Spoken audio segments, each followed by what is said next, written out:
अस्सलाम वालेकुम जी। I am doctor Ayesha Zubair, working as a aesthetic dermatologist and my own clinic as a cosmetics name civic centre Bahria town. अच्छा, आज हम अभी बात करना जा रहे हैं वाइटनिंग इंजेक्शंस के बारे में, क्योंकि हर पेशेंट ये चाहता है कि वो वाइटनिंग ड्रिप लगवाए, वाइटनिंग इंजेक्शंस लगवाए।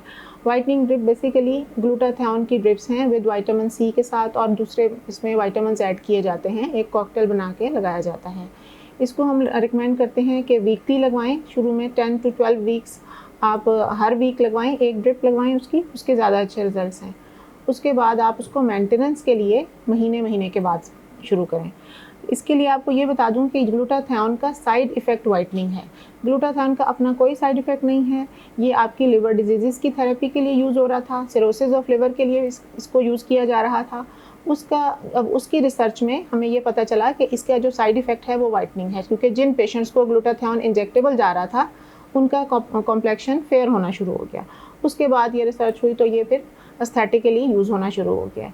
इसलिए एंटीऑक्सीडेंट है, एंटी एजिंग है, इसका कोई साइड इफ़ेक्ट नहीं है। बहुत से लोग पेशेंट्स यही पूछते हैं कि इसका साइड इफ़ेक्ट क्या है, तो ग्लूटाथियोन का कोई साइड इफ़ेक्ट नहीं है। इसका साइड इफ़ेक्ट ही वाइटनिंग है जो हम यूज़ कर रहे हैं उसको, ठीक है। और इसका आप किसी भी एज ग्रुप में स्टार्ट करा सकते हैं। हाँ, प्रेगनेंसी में लैक्टेटिंग मदर्स वो अवॉइड करें।